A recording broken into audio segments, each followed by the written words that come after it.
Hello, welcome to Do It Yourself channel. Today I will show you where to find and how to change charging settings of your battery in Samsung Galaxy S22 Ultra.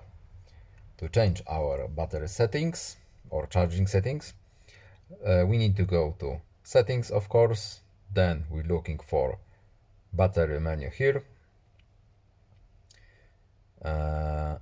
We need to scroll little down, and here we have charging settings. We have few options here. Charging information, fast charging, super fast charging. We can choose which one we want, or we can enable or disable fast wireless charging.